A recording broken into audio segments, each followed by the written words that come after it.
Ahoy, magandang araw mga kaubayan. Welcome to my vlog.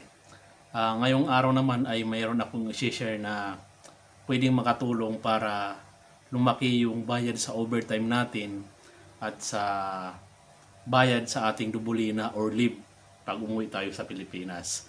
Pero bago yan, gusto ko muna i-shout out yung mga taong sumusuporta sa akin palagi at nag-comment sa aking YouTube channel.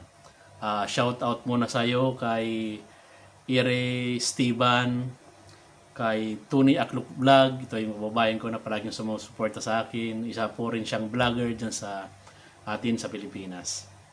At si Cliffhanger, kay Walanju TV, kay Sam Macdo. Ito pala si Sam. Start pa lang ako nagbablog ay nanonood na to, nagko-comment sa akin, mga nagtatanong dito sa Czech Republic. 2 years ago, nandito na po siya at katrabaho ko ngayon sa aking employer. Shoutout sa iyo kabayan. At si Manoy Pugi. Pugi sigurado to. Ngayon naman, di ba yung i-share ko sa inyo tungkol sa ang tawag kasi nito sa payslip namin ay hourly average. Tingnan ko lang yung payslip ko kasi nag-screenshot kasi ako eh. Pakita ko dyan mamaya. Dito nakalagay sa baba ng namin ng basic wage ay may hourly average. Tapos quarterly siya nagbabago. Hindi naman siya monthly salary kasi kinompute ko dito sa aking dito tapos nilista ko. Ngayong 37,100 ang monthly salary ko. Dinivide ko lang siya sa 165 kasi palaging 165 hours or 15 days nakukonsume yung isang buwan namin dito. Bali, kung i-divide ko po siya sa 165, yung 37,100 ay umaabot lang po ng 224.8 yung isang oras. Pero yung nakalagay na hourly average na makikita nyo sa screen ay 391. Diba? Malaki ang pagkakaiba. Ibig sabihin, hindi siya doon kinukuha sa per hour. Nakaiba siya. Ang nakalagay na sa payslip namin na hourly average. Kasi one time na tiningnan ko yung payslip ko, umabot siya ng 500 mahigit, di ba? Tiningnan ko yung mga payslip ko ng nakaraan, kahit pala peak season, kasi peak season kami ng pag bare months, uti-uti na talaga kami ngayon kasi yung ibang sa amin, yung ibang department sa di ba 14 days lang ang pasok namin or 15. Yung iba may overtime ng 8 araw, di ba? Ang laki. 6 na araw. Laki ng sasahurin nila. Iyon pa yung mga bago pong dating dito sa Pilipinas. Sa Czech Republic, sorry. Kasi magkakaiba naman po ang sahod namin sa bagong dating, tapos 1 taon, at saka sa mga 2 years. Magkakaiba po ang sahod namin. Kung napapanood nyo po sa dati kong mga vlog, nababanggit ko po yun kung mga ang sahod nila.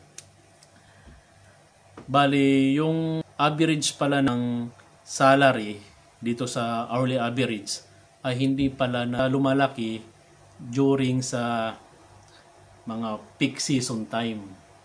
Doon ko lang na check kasi dinouble check ko yung mga payslip ko ng November, December, September, October. Hindi siya umaabot ng 500. Nasa 300. Tapos tiningnan ko yung January, February, March. Doon siya umaabot ng 500. Ang hourly average. Tapos pagdadating ng April, bumababa po siya. Bumabalik po siya doon sa 300. Bali, ito pong hourly average para sa mga hindi po nakakaalam ng mga kaubayan natin, lalo na po yung mga baguhan, ito po ang kinocompute pag mayroon po kayong overtime. 'Di ba? Magandang kaalaman 'to ha. Hindi po siya kino-compute doon sa sahod natin sa isang buwan. At saka doon din sa hourly average, kinukuha yung ibinabayad sa atin pag tayo ay nagli-leave or nagdudubulina, 'di ba? Kaya isang magandang advice kung gusto nyong mapalaki yung bayad sa inyo sa kung gagamitin nyo yung dubulina or leave, yung uwi ka sa Pilipinas, ay umuwi ka ng January, February at March. Yes. Kasi doon lumalaki yung hourly average natin. Kasi ang hourly average ay nakukuha natin pag palagi po tayong nag-overtime. Kaya doon magandang umuwi sa Pilipinas para gamitin yung ating vacation leave. Kasi yun ang babayaran nila, 500 crowns per hour. Diba? Kasi nang pauwi na kami noon, kami ng mga kasamahan ko, kasi di pa namin to alam eh. Nang umuwi kami, may mga pailan-ilan kaming overtime sa January. Ang binabayad talaga 500 per hour, di ba? Di ba 11 hours tapos babayaran ka ng 500 per hour. Ang laki. Ang laki ng sinasahod namin that time. Tapos akala namin na pag umuwi kami sa Pilipinas at gamitin yung aming dubulina ay ganun pa rin. Kasi nang nakaraang mga buwan ay umuwi kami sa Pilipinas. Umuwi kami ay parang katapusan ng March. Bali doon sa katapusan ng March, mayroon pa akong 3 araw na dubulina kasi umuwi kami bago mag-Holy Week. At ang ibinayad nila ng aming employer ay 500 per hour. Tapos ito na, dumating na ng April, sumahod na kami doon, sasahurin na namin ng May. Ang nasahod lang namin ay nasa 300 na lang per hour. Yun pala, every quarter nagbabago. Kaya yun lang ang maganda kong advice sa inyo. Sana may matutunan kayo. Na pag palagi kang nag-overtime, lumalaki ang bayad sa overtime mo dahil sa nakikreate mong oras sa trabaho. Lumalaki ang bayad pag marami kang overtime monthly.